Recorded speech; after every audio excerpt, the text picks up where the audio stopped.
Buenas tardes. Buenas tardes. Bienvenidas, bienvenidos a la cuarta sesión del ciclo itinerante Diálogos sin Fronteras. ¿Qué es Diálogos sin Fronteras? Es un ciclo de debates, de conferencias que hacemos desde la Asociación Cultural Exodus de Benicàssim, que es nada más que el brazo más social del Festival Cultural y Musical Rotterdam Sunsplash. Lo hacemos en colaboración con la Universidad Jaume I de Castelló, con el objetivo de abordar los temas más contundentes de nuestra sociedad. Lo hacemos hoy con Los caminos abiertos de Frida Kahlo, vida, legado y herencia. Ahí donde se cruza un triángulo fundamental, que creemos fundamental, entre la reivindicación de los derechos de las mujeres y la igualdad entre géneros, la importancia vital del arte y la expresión artística en nuestras sociedades. Y también el 70 aniversario de la muerte de Frida Kahlo, que bajo su figura, su historia y su obra básicamente lo reúne todo. Por ello dejo la palabra a Rosalia Torrent, catedrática de Estética de la UGI, encargada de moderar esta mesa tan necesaria. Muchas gracias.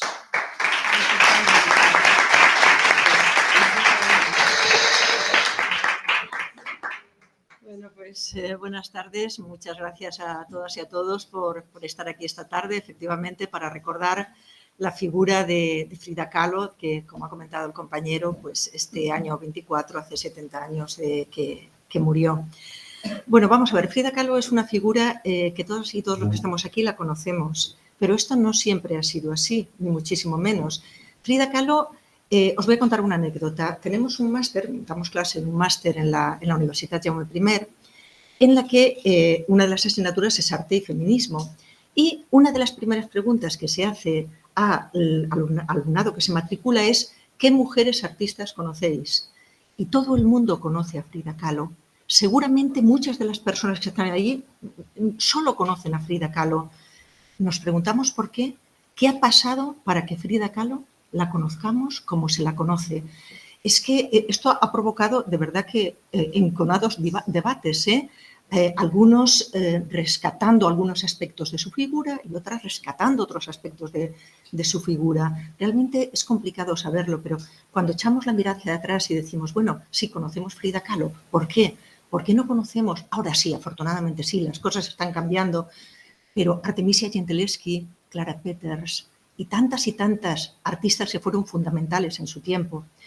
Yo estudié Historia del Arte, también hace ya pues en los años 70, y yo en los años 70 no oí hablar de Frida Kahlo.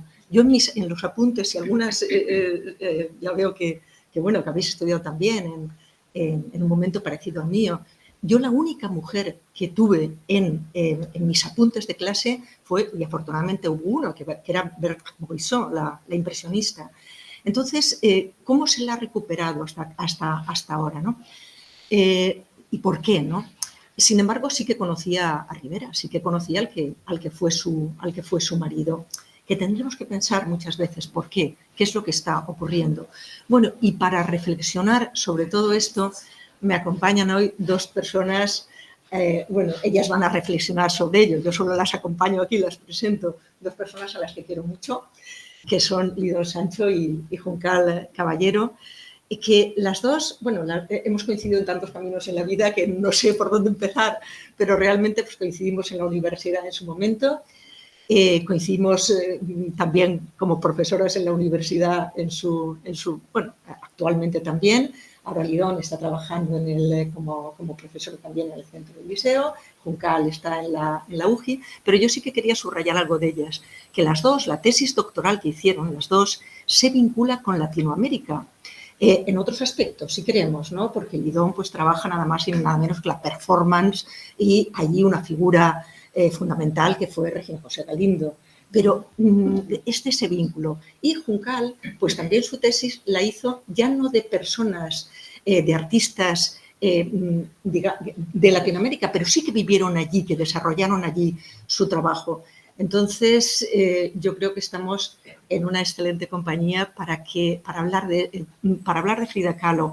Ellas harán una breve presentación de su figura, más o menos breve, lo que queráis, extenderos aquí.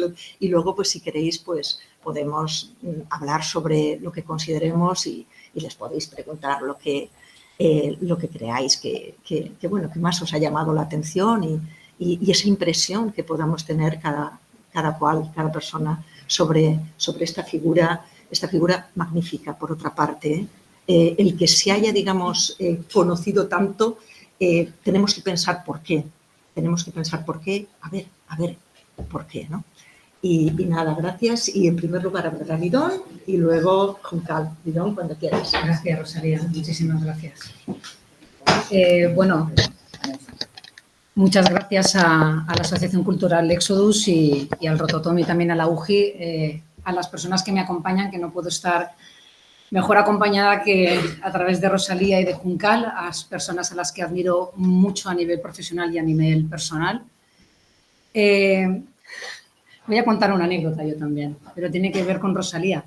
En primero de carrera, cuando todavía era licenciatura en Humanidades y no grado, la primera clase que me dio Rosalía entró por la puerta, se sentó encima de la mesa, yo siempre digo como si fuera la bruja buena del norte, el mago de Oz, y empezó a hablarme de Frida Kahlo.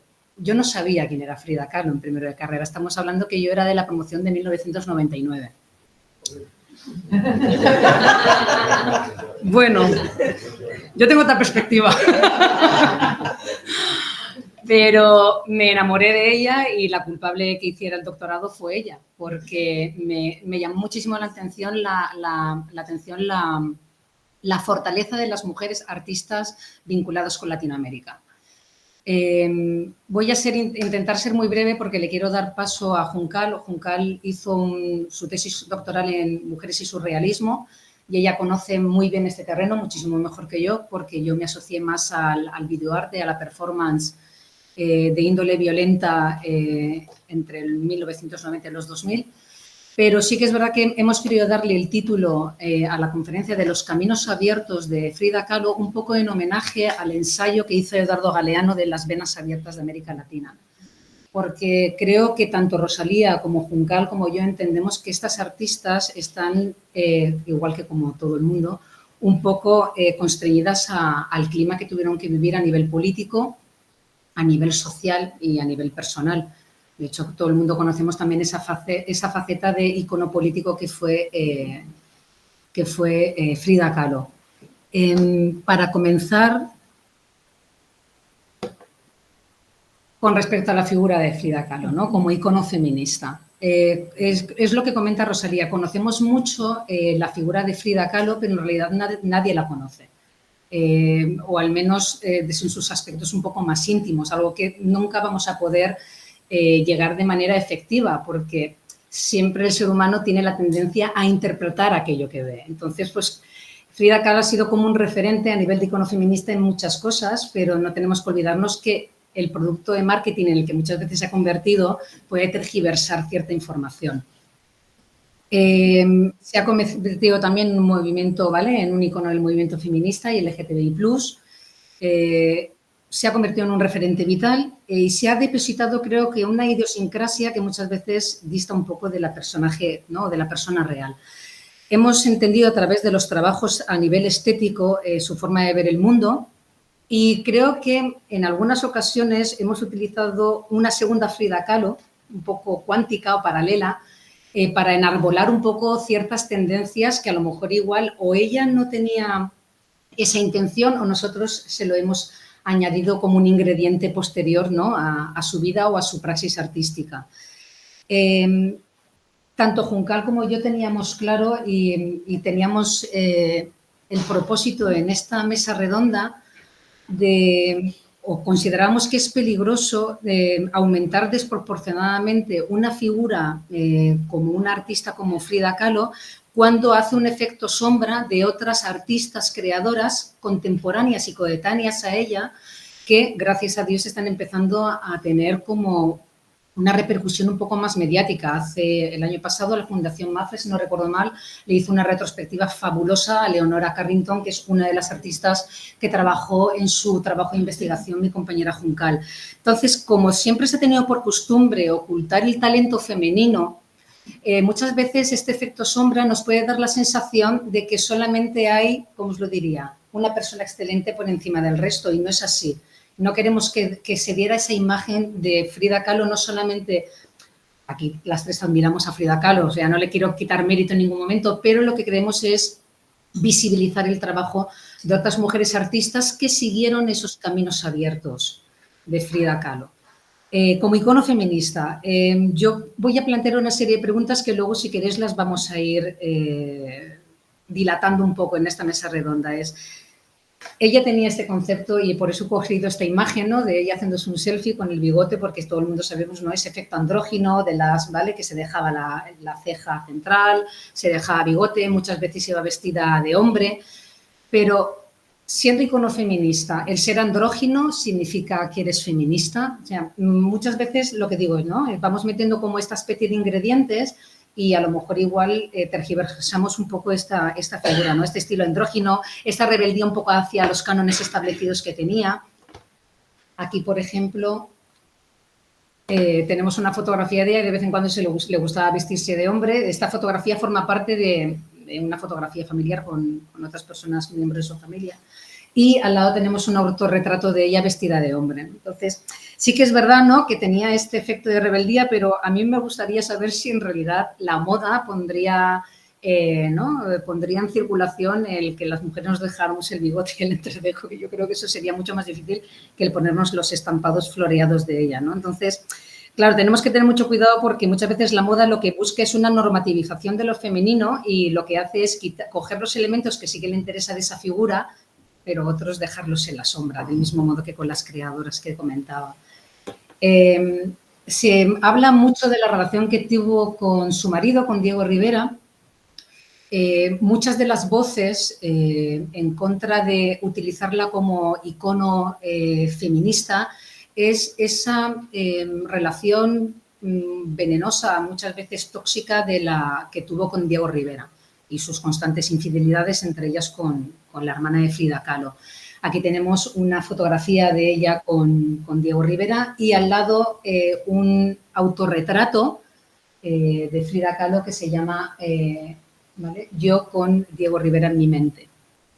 Sí que es verdad que a nivel estético Frida Kahlo lo que hizo es generar muchos autorretratos que eran muy poco común en aquella época, es cierto. Pero yo que he trabajado en mis investigaciones con el factor psicológico, no tenemos que olvidar, en cierto modo, que a lo mejor igual la intención ulterior de Frida Kahlo no era convertirse en una luchadora por los parámetros feministas, sino a lo mejor muchas veces, como hacemos la mayoría de creadores y de artistas, que gracias al arte no consultamos tanto al psicólogo, y es sanar, en cierto modo, a través de nuestras creaciones y de nuestros trabajos, una herida y que ella, ¿vale?, tenía bastante abierta, ¿no? Claro, o sea, el accidente que tuvo, la enfermedad, ¿vale?, las constantes infidelidades de su marido, que me imagino pues eso deja una huella psicológica bastante dura. Con respecto al icono estético, que es lo que la ha puesto también un poco de moda como referente, ¿no? Entonces, sí que es verdad, a mí me da miedo que ese paso del tiempo acabe por difuminar realmente la verdadera historia del artista como tal. Y aquí, por ejemplo, es una imagen de Gucci, de la campaña de Gucci, utilizando ciertos colores, el chándal no, obviamente, porque yo creo que no la he visto nunca con chándal a Frida Kahlo, pero sí que un poco, ¿no?, la estética que más le interesa, ¿no?, a la moda. De hecho, Alessandro Michel, que es el director creativo de Gucci, en el 2017 fue de los primeros en utilizar un poco la estética, ¿no?, o el estilo de Frida Kahlo en sus vestidos, ¿no?, con flores gigantescas y ¿no?, un poco simulando esta indumentaria tradicional mexicana. Aquí vemos, ¿vale?, una hibridación del estilo entre Frida Kahlo y el modelaje actual. Y por último, el icono político. Y es curioso, vemos aquí en esta imagen a la ex presidenta o ex jefa del Partido Conservador de Inglaterra, portando una pulsera con imágenes del rostro de Frida Kahlo.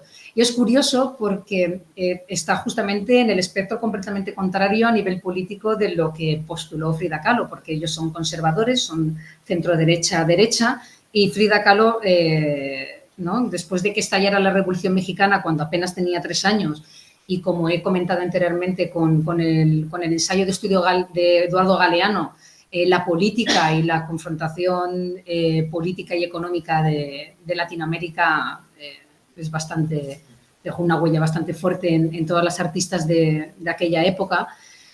Ella ya fue militante con 16 años en el Partido Comunista. Entonces, es curioso que incluso se utilice como icono con referentes políticos que no tienen absolutamente nada que ver con la lucha que ella determinó a nivel político. Aquí tenemos haciendo, vale, en uno de los murales de Rivera con la figura de Lenin y al lado de Trotsky, en el que ya conocemos que tuvo una cierta amistad. Y hasta aquí mi intervención, porque yo solamente quería hacer una pequeña introducción de estas 3 vías, tanto de icono feminista como estético como político, dejar un poco preguntas abiertas para luego la rueda de preguntas, y le doy paso a mi compañera Juncal Caballero, que ella es la que nos va a poner en harina de estas 3 artistas contemporáneas de Frida Kahlo que yo creo que merece la pena resaltar. Muchas gracias.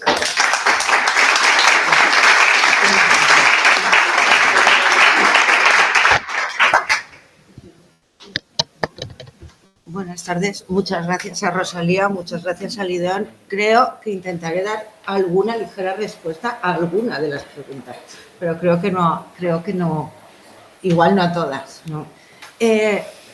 Yo creo que no podemos obviar, Frida Kahlo no es un elemento nacido o en solitario, ¿no? No forma parte del espectro mexicano de una manera como una ameba, sino que Frida Kahlo además era una mujer más culta de lo que nos llegó, conocía perfectamente el mundo del arte y conocía, ella ya era conocida en la década de los 30, ella ya tenía una proyección internacional. Y yo he puesto esa primera frase de Frida Kahlo, pensaban que era surrealista, pero no estaban en lo cierto. Nunca pinté sueños, pinté mi propia realidad, porque no podemos obviar que a Frida Kahlo debemos incluirla dentro de un movimiento artístico. Se le incluye además dentro de un movimiento artístico y además su pintura es onírica y fantástica, aunque pintara su propia realidad. Lo hizo de una manera magnífica.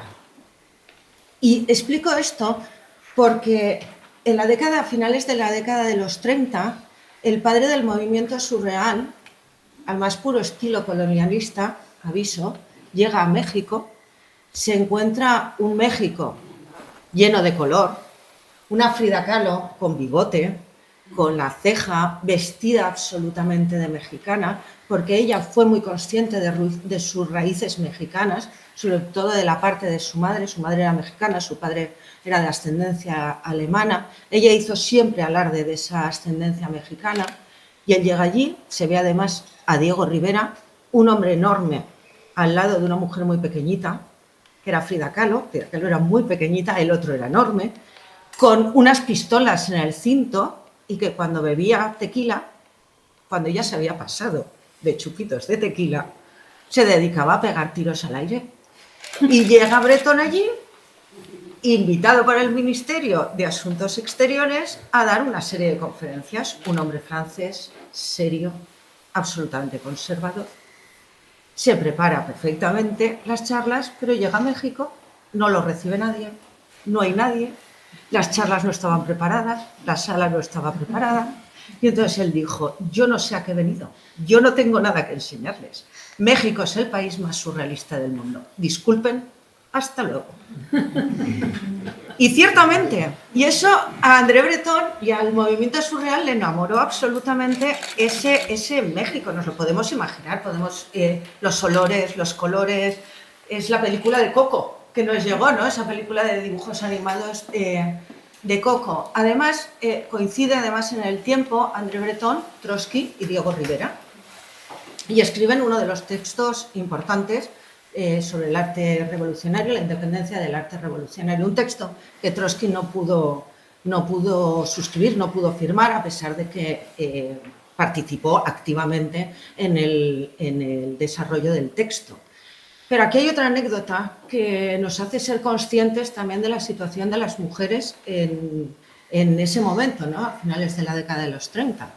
Y es que, bueno, André Breton llegó con su mujer, Jacqueline Lamba, pintora también, por supuesto, además una magnífica pintora dentro del movimiento, y en la mesa de los adultos no se sientan los niños, y las mujeres jamás se sentaron, ni Jacqueline Lamba ni Frida Kahlo estuvieron sentadas en la redacción de ese texto. Pero es que además Trotsky, como un buen conservador,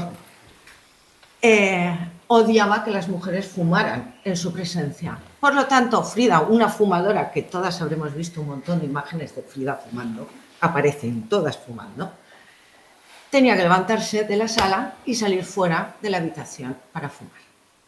Y lo hacían, ellas dijeron que con cariño y respeto, pero ahí queda la anécdota. Ese momento de... Nosotros nos podemos imaginar, además, André Breton se enamoró perfectamente de la pintura de Frida. Y aquí entre nosotros André Breton se dedicó a robar exvotos mexicanos. Y a comprar además un montón de cosas típicas de los mercadillos mexicanos. Nos podemos imaginar que se enamorara de la pintura y que él dijera que realmente Frida Kahlo sí era surrealista, porque su pintura es completamente onírica.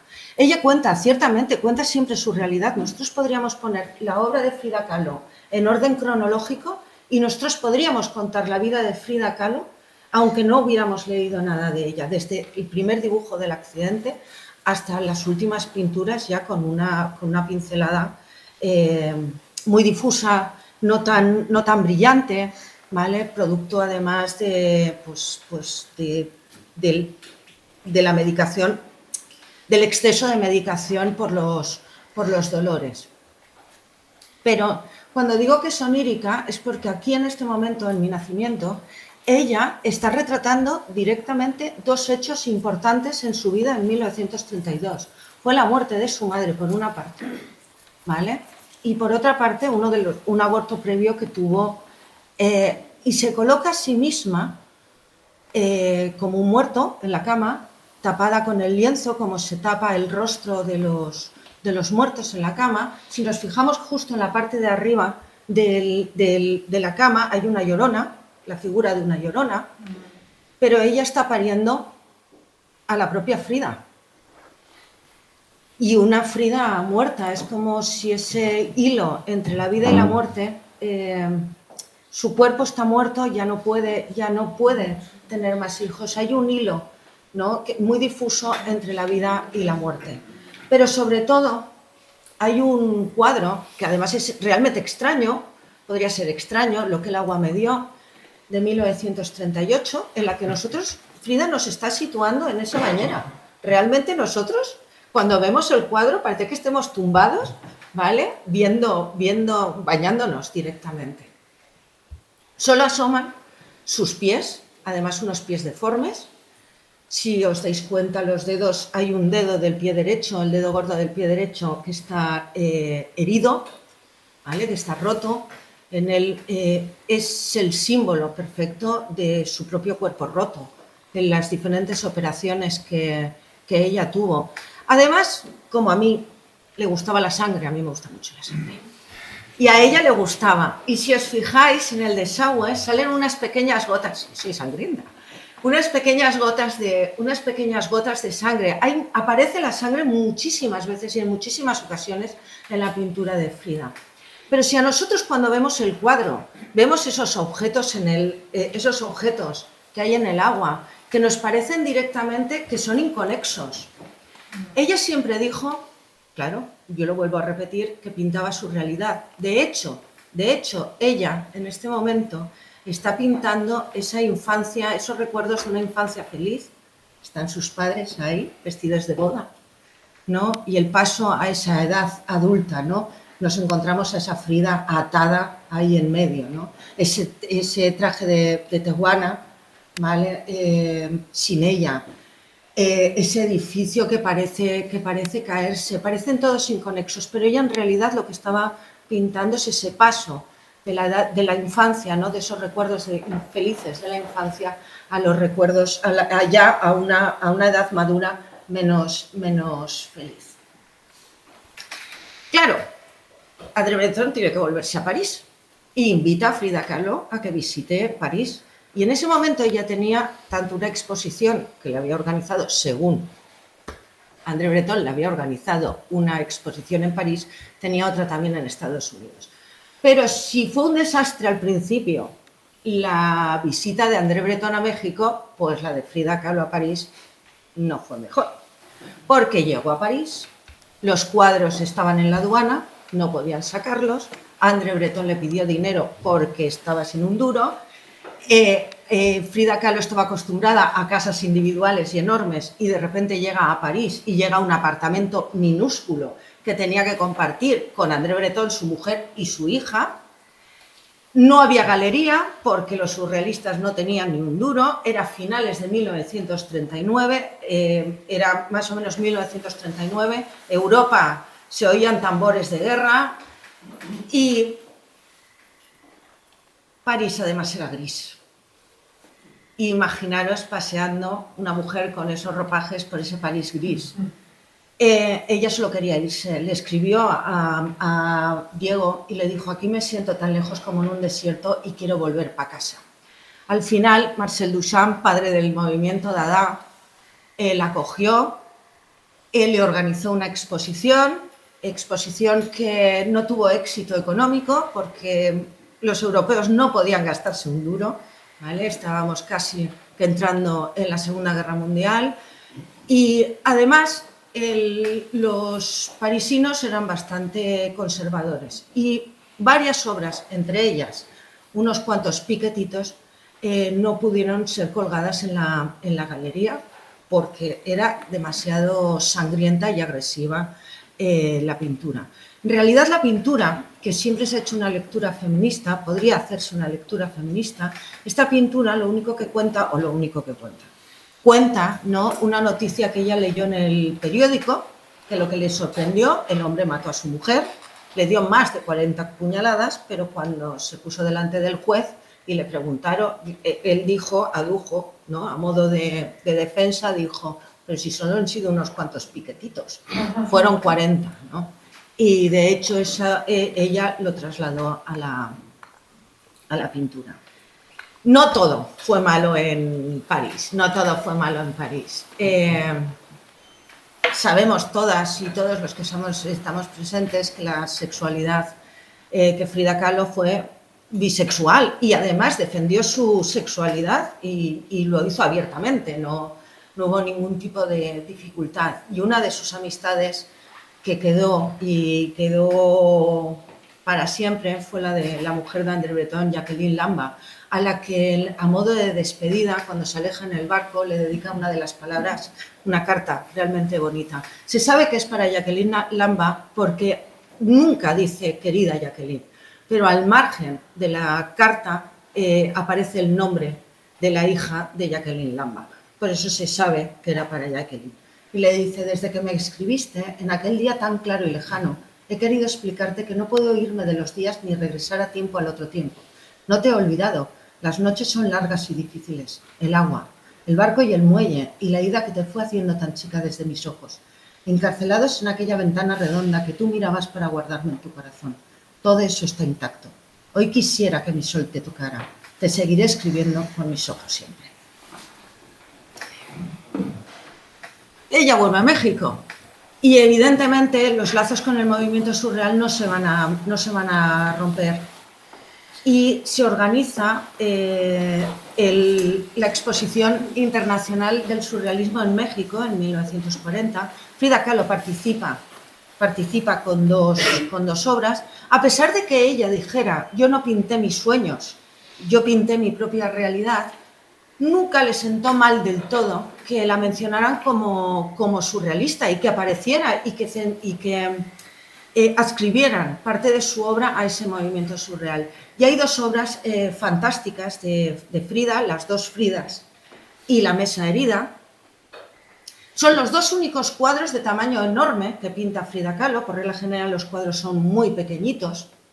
Este de la mesa herida, además, se pinta ella con la muerte, la sangre. Es una recreación del cuadro, porque este cuadro desapareció en la década de los 40-50, en la última exposición que hubo en Cracovia. Y bueno, hace unos años apareció en los periódicos, se hizo famoso, porque somos el país de la picaresca, ¿no? Y un camarero español dijo que lo había encontrado y lo quería vender al mejor postor. Hasta que se descubrió, evidentemente, que eso era una copia y no era el cuadro real. Pero yo quiero centrarme en el de las dos Fridas, porque ella, en esto, fijaos, ¿no? O sea, como de una manera tan simbólica ella nos está contando el desgarro y el dolor ante el divorcio de Diego Rivera. Evidentemente ella se divorció, luego se volvió a casar con Diego Rivera. Evidentemente, y lo veremos más detalladamente, fue una relación tortuosa y a ojos vistas de la actualidad con un maltrato psicológico importante. Porque él se lió con la hermana de Frida Kahlo y la relación no fue de una noche, ni de 2 noches, ni de una semana, fue de más de un año.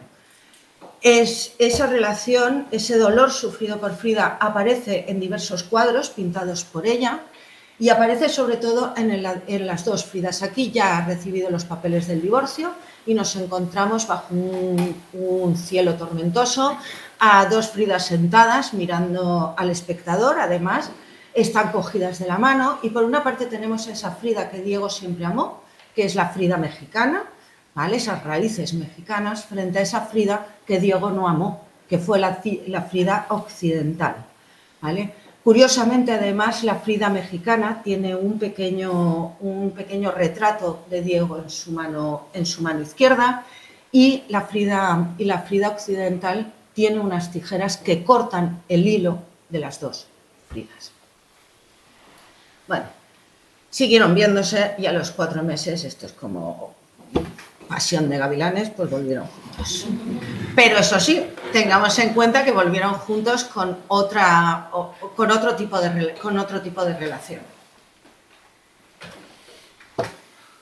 Y yo ahora sí que me gustaría poner en diálogo a 3 mujeres que acabaron en México, que además estuvieron en el México de Frida Kahlo.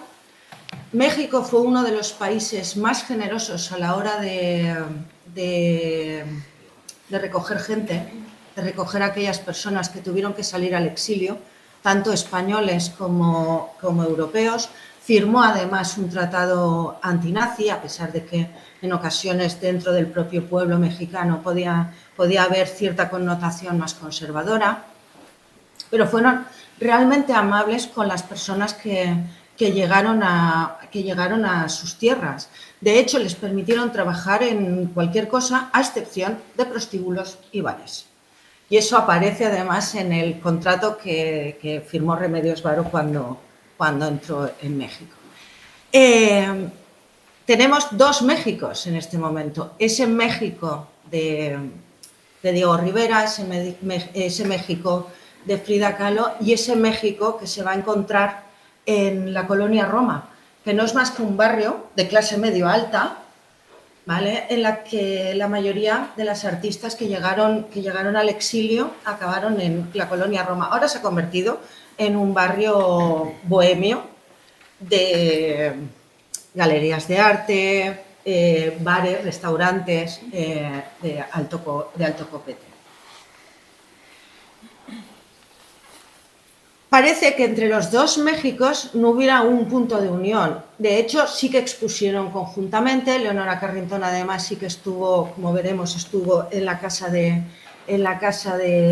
Frida Kahlo. Lo que pasa que ni Diego ni Frida fueron muy generosos con su tiempo, con las personas que llegaron del exilio, ¿no? Porque nos encontramos aquí ahora ya en este momento un movimiento más europeo, al que podríamos considerar casi colonialista, frente a ese arte mexicano de los grandes Murales, gracias. Yo he dicho que México va a ser el punto de unión, ¿no? Porque la Guerra Civil Española y porque la Segunda Guerra Mundial, yo he puesto dos imágenes fantásticas, una de Cathy Horna y otra de Lee Miller, son dos fotógrafas del movimiento surreal.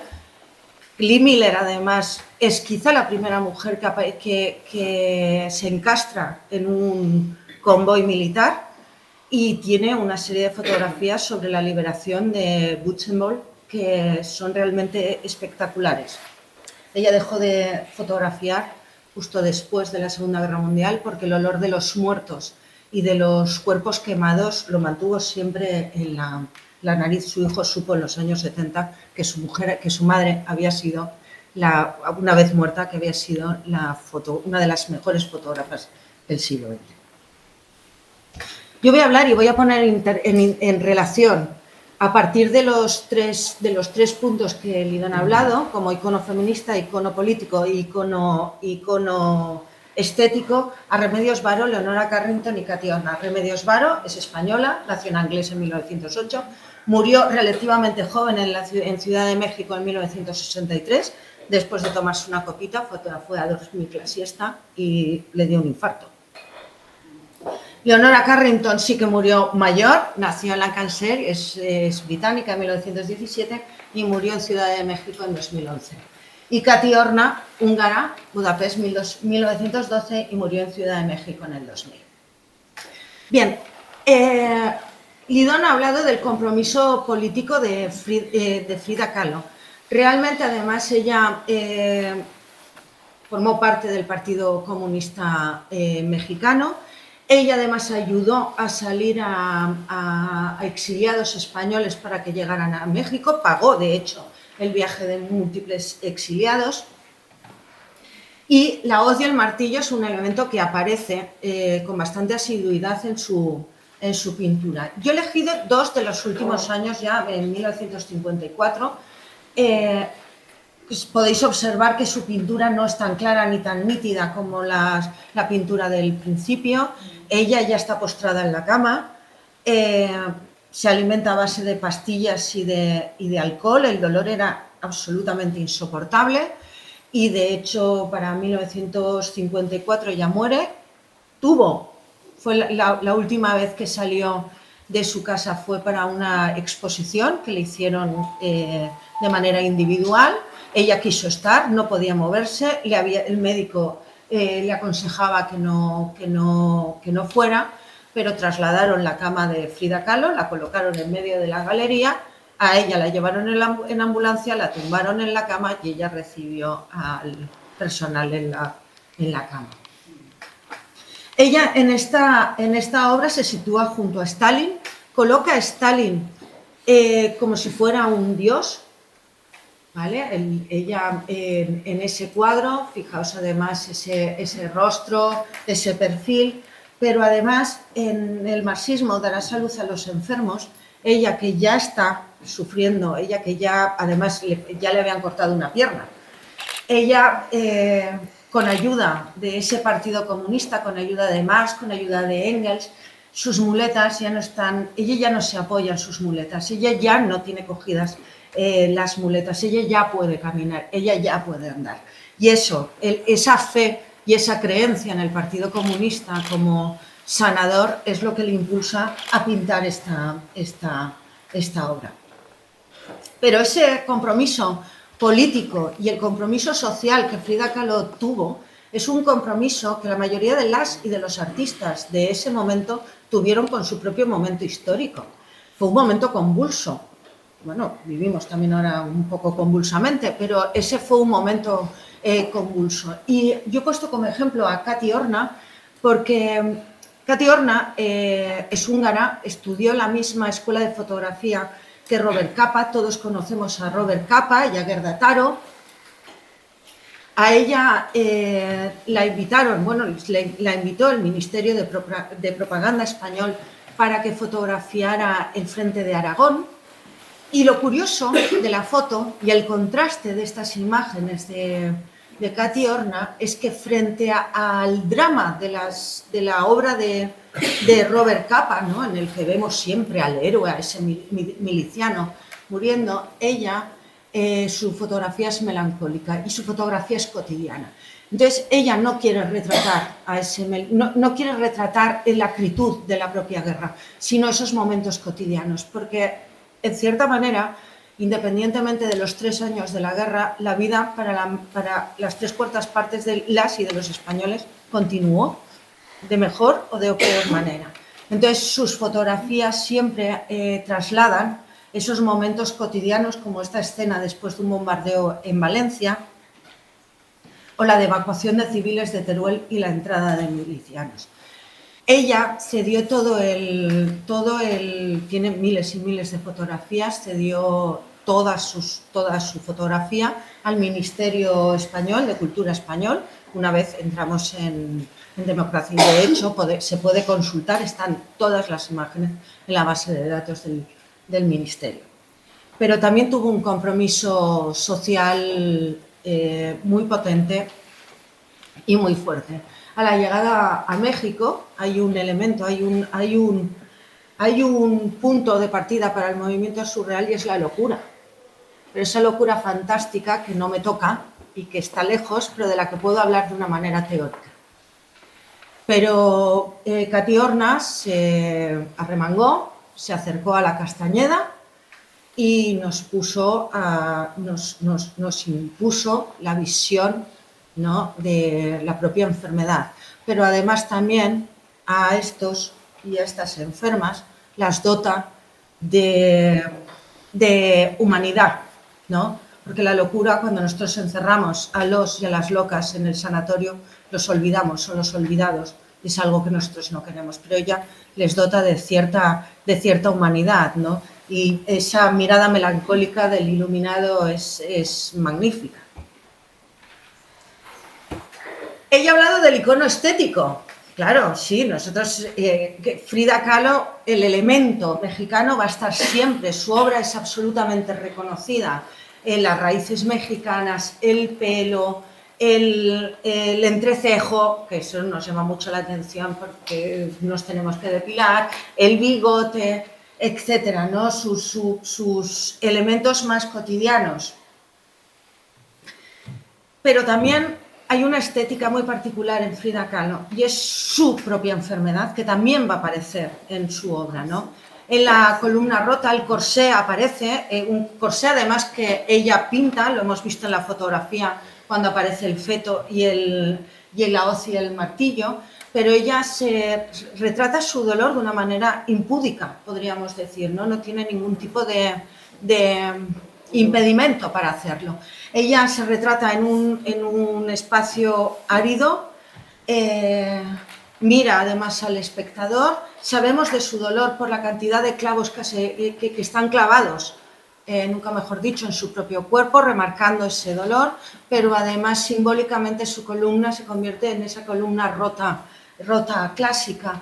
O el hospital Henry Ford, ¿no? Después de tener, cuando ingresó por un aborto, en el que vuelve a colocar esa cama, además en suspensión, en un terreno industrial y solitario, pero de su cuerpo emergen ciertos elementos, como puede ser el caracol, simbolizando ese tiempo tardío, esa lentitud. Está el feto, ese feto además que puede ser, que además recuerda a ese hijo o hija de Diego Rivera que nunca tuvo. Está su propia pelvis que le impide después del accidente poder llevar adelante sus propios embarazos. Está otra vez ese corsé rojo, esa máquina, ¿no?, quirúrgica. Y está esa orquídea violeta que le regalan diariamente y que es símbolo de sexualidad y de erotismo.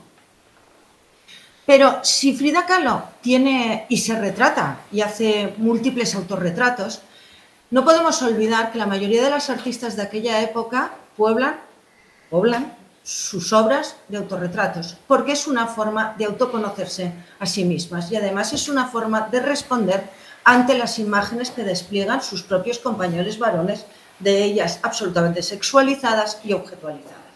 Remedios Varo tiene una estética muy característica. Ella se va a retratar siempre a sí misma. Siempre va a aparecer ese pelo rojizo, esos ojos almendrados, ese cuerpo excesivamente delgado y ese ropaje que además se hacía a sí misma, ¿no?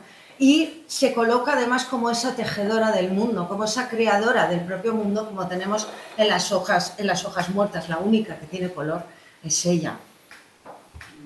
O en esta mujer saliendo del psicoanalista, ¿no? Que hace verdadera la frase de matar al padre, ¿no? Aparece ese Benjamin Perret con el que ella accede al movimiento surreal en los años 30, está en su mano, ¿no? Y ella sale del psicoanálisis, pero va a tirar esa cabeza a la fuente, va a olvidarlo y a romper ya completamente con ello. Ya es una mujer liberal y liberada. Volvemos a ver sus ojos almendrados, esta vez con canas, ¿vale? Dando, con esa sensación, ¿no? de entrar ya en la propia madurez. Y bueno, yo ya voy terminando, lo prometo. Conciencia feminista. Y aquí es donde se abre un punto de debate importante, tanto en la figura de Frida Kahlo como en el resto. Tenemos que ser conscientes de una cosa.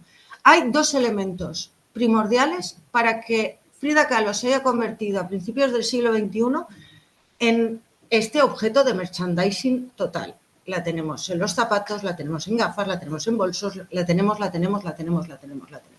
Una de ellas fue la biografía de Hayden Herrera en los años 80 y por otra parte a principios del siglo XXI, finales del 2021, la película de Frida, titulada Frida, de Salma Hayek, que convirtió a ojos de las norteamericanas en un símbolo feminista. Porque estaba liberada sexualmente, porque se suponía que había roto. Bueno, aquí habría que ver también, habría que colocar a Frida Kahlo en su propio momento histórico, habría que hablar también de esa Frida y de su relación con Diego Rivera. Fue una relación tóxica, realmente tóxica. Diego nunca escondió las amantes que tuvo y además lo hacía patente y palpable para que Frida llorara, ¿vale? Para que a Frida le doliera. Pero curiosamente, ella dice, yo he sufrido 2 accidentes graves en mi vida, uno es del tranvía, el otro es Diego. Diego fue el peor de todos, Diego la arrasó. Lo podemos ver además en esta obra, en Diego y yo, en la que ella aparece llorando, en la que el pelo de la propia Frida acaba cogiéndole el cuello a modo de ahogarla, mientras Diego sigue latente y patente en su cabeza. Pero eso contrasta con otras mujeres como Leonora Carrington y Katy Horna, que quizá también liberadas sexualmente, evidentemente. A Katy Horna le proponen, yo he puesto a las dos, porque a Katy Horna le proponen, ante la publicación del primer número de una revista titulada Fetiche de Snob, le piden que haga el reportaje fotográfico y que además aparecería una de las imágenes en la portada, sería la foto de portada de la revista. Y ella, ¿a quién va a acudir? Pues a quien estaba un poquito como ella, que era Leonora Carrington, y le propone un baile. La fotografía comienza con una Leonora Carrington completamente vestida frente a una cama en la que aparece una máscara de un muerto, la máscara que se hacía a los muertos, está apoyada en la almohada. Y Leonora Carrington, a medida que le va sacando las fotografías Katy Horna, va bailando alrededor, a modo de baile sexual y erótico, alrededor de la cama, mientras va desnudándose y va deshaciendo la propia cama, terminando completamente desnuda, casi, ¿no? En la que se le ve el trasero y apoyada en la cama, mientras la máscara está más cerca. Pero Leonora Carrington sí formó parte del movimiento feminista, hecho que Frida Kahlo no lo hizo. El movimiento feminista en México se creó a comienzos de los años 70, más o menos en 1972. Eso no implica y no quiere decir que no haya mujeres que intentaran luchar por sus propios derechos. A Leonora Carrington además era muy combativa, tanto social como políticamente. Ella desapareció de México en 2 ocasiones, en los años 60, cuando dispararon, en 1968, cuando se pidió que se disparara a los estudiantes que se habían levantado en contra del gobierno, y en los años 80, cuando descubrió, después del terremoto fatídico de Ciudad de México, descubrió que el gobierno se había gastado el dinero en vez de en los perros que iban a permitir rescatar a las personas que estaban bajo los escombros, se lo habían gastado en otras cosas. Y entonces ella decidió salir del país a modo de protesta. Y en los años 70, sabiendo de la fortaleza y del combate de la propia Leonora Carrington del movimiento feminista, le pide que haga el cartel que inaugurará el propio movimiento. Y ella lo titula Mujeres Conciencia y nos sitúa ante ese árbol de la sabiduría, pero ante una nueva Eva, ya no esa Eva que nos traslada los libros religiosos, en la que nos cuenta que nosotros fuimos las que engañamos al pobre Adán, pues no haber comido. Claro, o sea, nadie te lo ha dicho, o sea, yo te lo he ofrecido a no haberla cogido, ¿no? Pero ella de repente coloca a esa mujer con mayor conciencia, independiente, etcétera, alrededor de ese árbol, ¿no? Esas dos mujeres que se unen a coger esa manzana que es el producto del árbol de la sabiduría.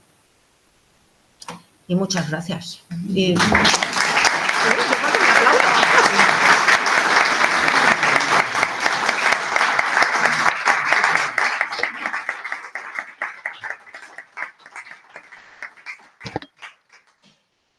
Bueno, pues muchísimas gracias a las dos, de verdad, qué interesante. Y bueno, ahora tenemos un turno abierto de palabras por si alguna de las personas que estáis aquí pues queréis intervenir. Y si no, yo hago una pregunta, pero así no a vosotras, ¿no? ¿Alguien ha estado en la Casa Azul? ¿Nos quieres contar algo? Es que de verdad, yo cuando oigo conferencias de este tipo, charlas de este tipo, o veo determinadas imágenes, siempre pienso, no he estado en este lugar, no he estado, no sé las sensaciones que... Entonces... A mí lo que me parecía que era muy pequeñita para lo que yo me imaginaba, ¿no? Y luego está toda rodeada de cactus. La he visto fuera, dentro de sí, sentamos, pero siempre me pareció como muy pequeñita y entonces las paredes están muy limpias, ya no queda casi nada de su época. Yo creo que queda claro ahí como un símbolo, ¿no?, de la Casa Azul. Pero me llamó primero la atención lo pequeña que era, para lo que yo me imaginaba. Claro, claro. Entonces, a ver. A mí no me parece tan pequeña.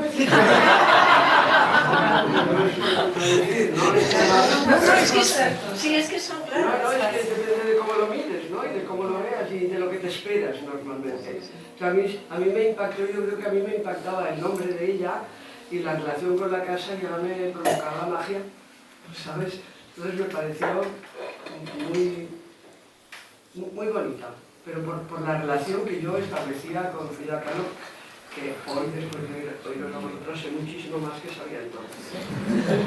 Gracias, ha sido una disertación muy buena.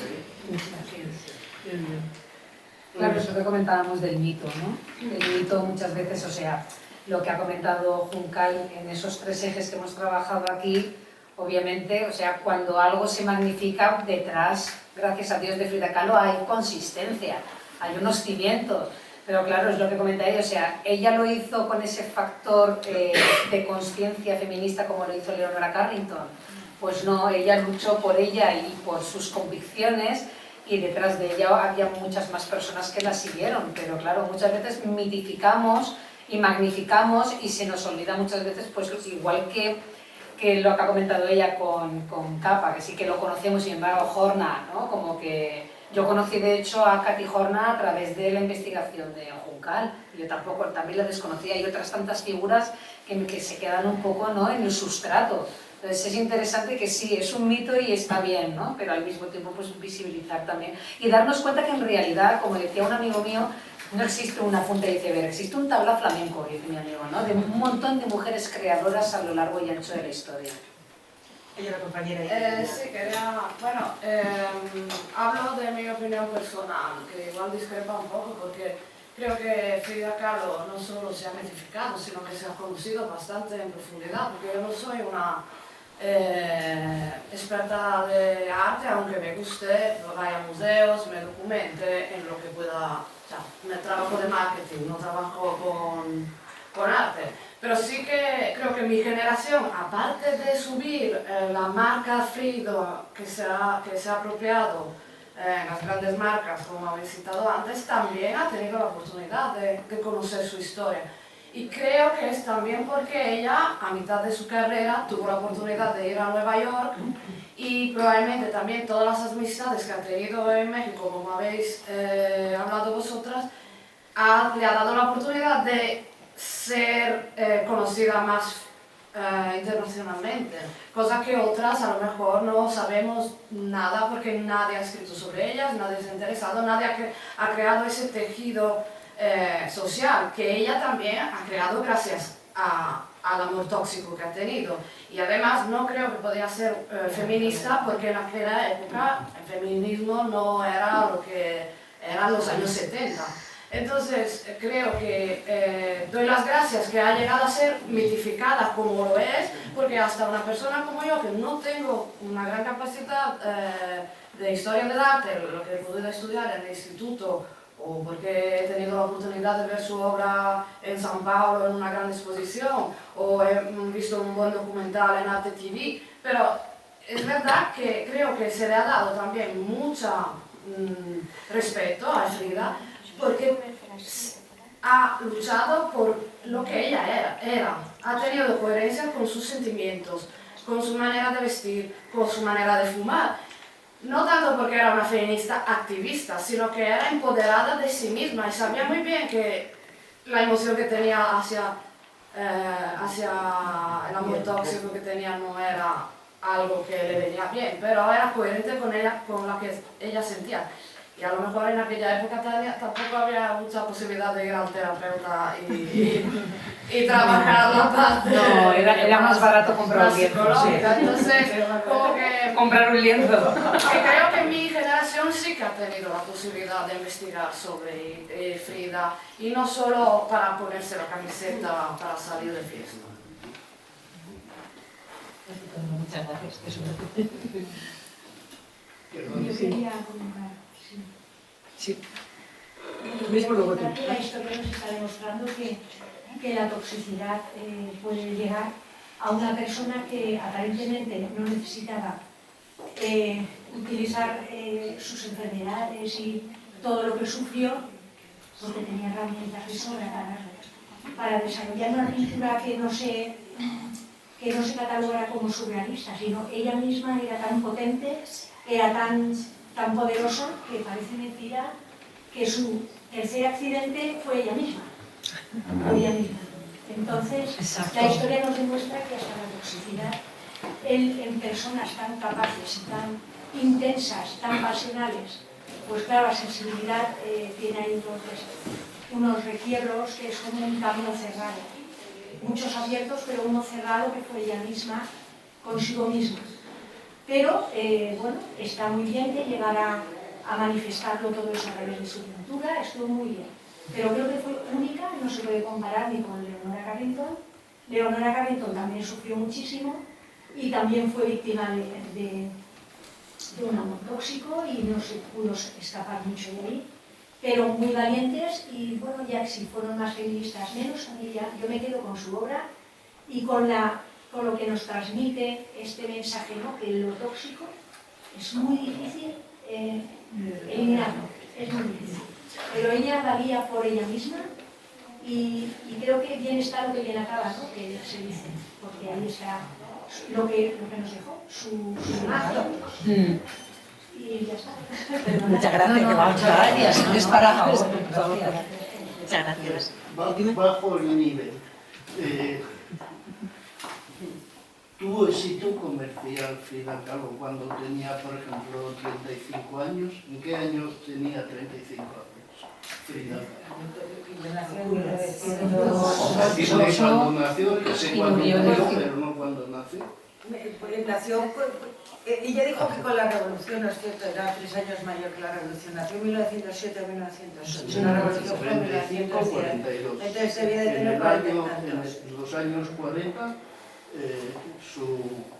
comercialmente, ¿cómo se consideraba su obra? Pero ella en Estados Unidos sí vendió. Richard G. Robinson, el gran actor de películas, él compró varias obras de Frida Kahlo, tenía a Frida Kahlo colgada en Estados Unidos. Ella sí tuvo trayectoria, impacto. Sí.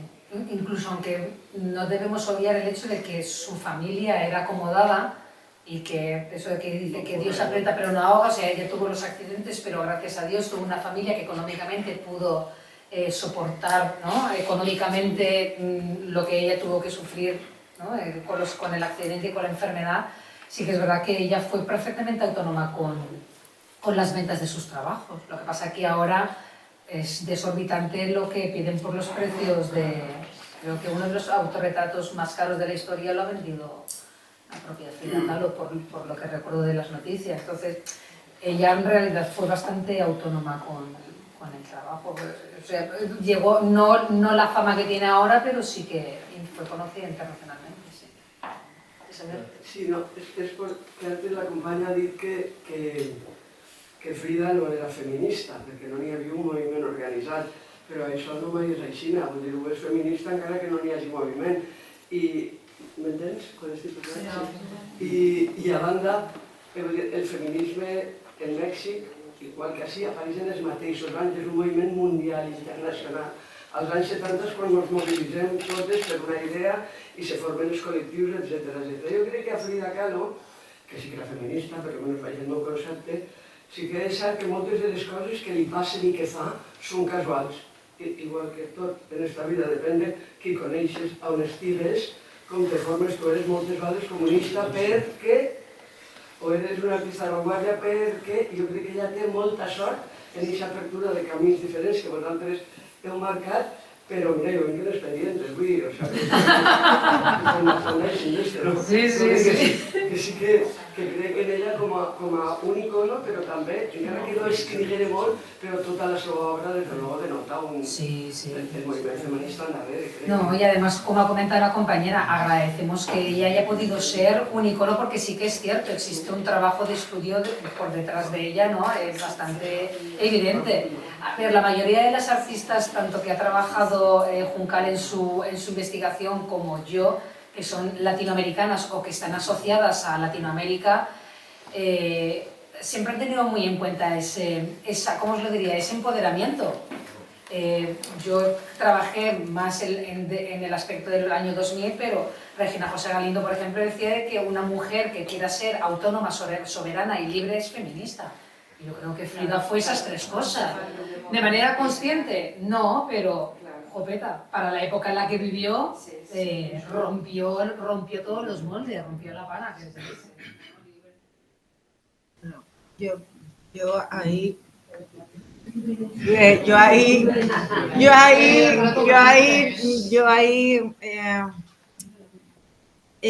Vamos a ver, no fue libre. No fue una mujer libre, no nos equivoquemos, no fue una mujer libre.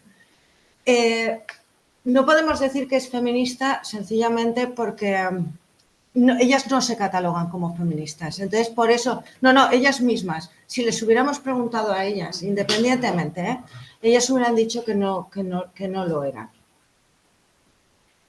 Tuvieron que romper reglas y normas que quizá nosotras, o al menos yo, o vosotras, ya no habéis tenido que romper. O sea, por ejemplo, el hecho de fumar frente a Trotsky, ¿no?, que además no era ni su pareja, o sea, era solamente su amante.